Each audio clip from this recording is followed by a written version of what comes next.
নমস্কার বন্ধুরা, অল বাংলা টেক্সের একটা নতুন ভিডিও আপনাদের সকলকে স্বাগত। আজকে দেখাবো কিভাবে আপনি আপনার মোবাইলের মাধ্যমে আপনার আধার কার্ডের অ্যাড্রেস চেঞ্জ করবেন বা কারেকশন করবেন। হ্যাঁ বন্ধুরা, এই চেঞ্জ করার জন্য অবশ্যই আপনাকে আধারে মোবাইল নাম্বার রেজিস্ট্রেশন করতে হবে। আপনি যদি আপনার আধারে মোবাইল নাম্বার রেজিস্ট্রেশন না করেন তবে কিন্তু আপনি আপনার মোবাইলের মাধ্যমে এই কাজটা করতে পারবেন না। চলুন তাহলে দেখা যাক কীভাবে আপনি আপনার মোবাইলের মাধ্যমে আধার কার্ডের অ্যাড্রেসটা চেঞ্জ করবেন। চলুন দেখা যাক। প্রথমে আপনি আপনার মোবাইলের গুগলে ক্রোম ব্রাউজার ওপেন করবেন। আমি আমার মোবাইলের ক্রোম ব্রাউজার ওপেন করলাম। এবার সার্চ বারে এখানে টাইপ করবেন SSUP। আমি এখানে SSUP টাইপ করব। SSUP এটা লিখে সার্চ করবেন। এটা লিখে সার্চ করলাম, এইটা আছে, এইটাকে আপনি ক্লিক করবেন। তো আমি এটাই ক্লিক করব। ক্লিক করে এবার দেখুন লগ ইন এসছে। লগ ইনটা ক্লিক করবেন। এবার দেখুন এন্টার আধার নম্বর, এখানে আধার নম্বরটা এন্টার দেবেন। ক্যাপচা দেবেন, এখানে ক্যাপচায় ক্যাপিটাল স্মল যা আছে সেটাই এখানে টাইপ করবেন। লিখে এখানে সেন্ড OTP এটাই ক্লিক করবেন। আমি এটা আধার নম্বরটা এন্টার করব। OTP এন্টার করে লগ ইন করলাম। লগ ইন করে এবার দেখুন একটা পেজ খুলে গেল। এখানে দেখুন আপনার ফটো আছে, এখানে ক্লিক করবেন। ক্লিক করে দেখে নেবেন আপনার আধার কার্ড সব ঠিকঠাক আছে কি না। এবার দেখুন ডকুমেন্টস আপডেট ডাউনলোড আধার, এখান থেকে ডাউনলোড আধার করতে পারবেন। আর ডকুমেন্টস আপডেট, এখানে দীর্ঘদিন যারা আধার কার্ড আপডেট করেনি তারা এটা আপডেট করতে পারেন। This service is free of cost until 14 December 2023। এটাও আপনারা ফ্রিভাবে আপডেট করতে পারেন। এই ভিডিওর ডেসক্রিপশানে আপনি কীভাবে আধার কার্ড আপডেট করতে হয় সেই ভিডিও পেয়ে যাবেন। তারপর দেখুন অর্ডার আধার PVC কার্ড করতে পারবেন। এখানে দেখুন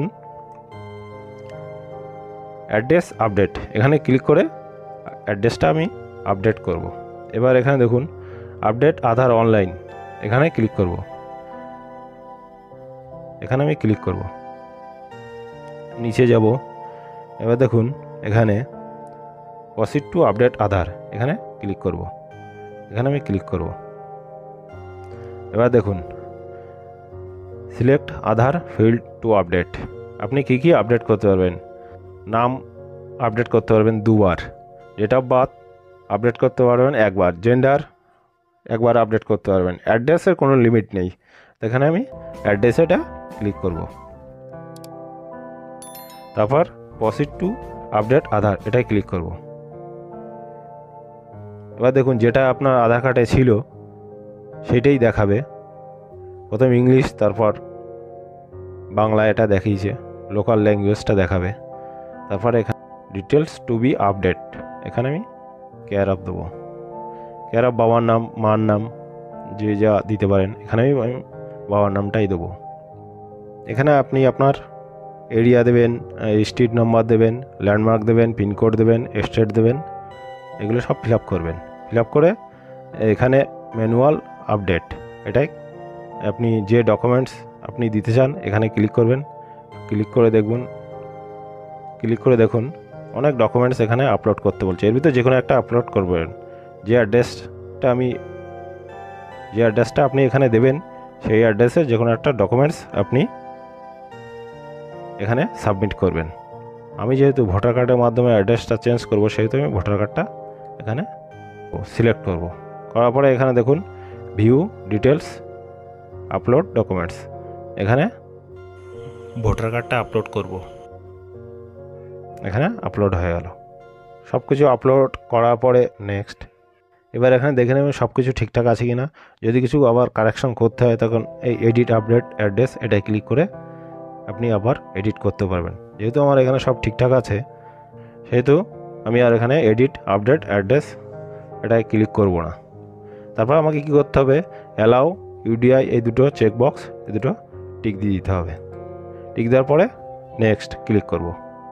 নেক্সট ক্লিক করলে এবার দেখুন এখানে 50 টাকা ফিস পেমেন্ট করতে হবে। তো আমি এখানে এই checkbox I have I confirm এই চেকবক্সে টিক দিয়ে এখানে আমি রজার বাজার পেতে এটাই ক্লিক করব, কিংবা ইউপিআই এই দুটো যে কোনো একটা ক্লিক করব। তো আমি পে ইউ বাজ এটাই ক্লিক করব, করে মেক পেমেন্ট এটা ক্লিক করব। পেমেন্ট অপশানে চলে যাবে। এবার আমি ইউপিআই থেকে এটা পেমেন্টটা 50 টাকা পেমেন্ট করব। তো ইউপিআই এখানে ক্লিক করে এখানে গুগল পে থেকে পেমেন্ট করব। গুগল পে এটাই ক্লিক করব। গুগল পে ক্লিক করে এখানে ইউপিআই আইডিটা দেবো, দেওয়ার পরে ভেরিফাই করব। এবার এখানে আমার পেমেন্টটা হয়ে গেছে। এখান থেকে আপনি ডাউনলোড অ্যাকনলেজমেন্ট এখান থেকে ডাউনলোড করে নিতে পারবেন পেমেন্ট রিসিপ্টটা।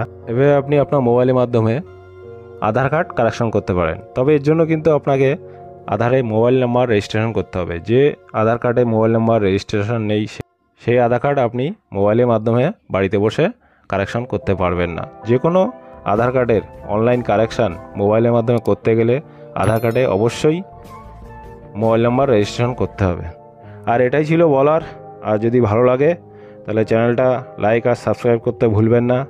আর আধার কার্ডে যে কোনো অনলাইন কিছু প্রবলেম, কারেকশান বলুন, আধার লিঙ্ক বলুন, আধার প্যান লিঙ্ক, সব কিছু আপনি আমার চ্যানেল ভিজিট করতে পারেন। আর সবশেষে একটাই কথা, বাঙালি হয়ে বাংলা পাশে থাকবেন। জয় হিন্দ, বন্দে মাতরম।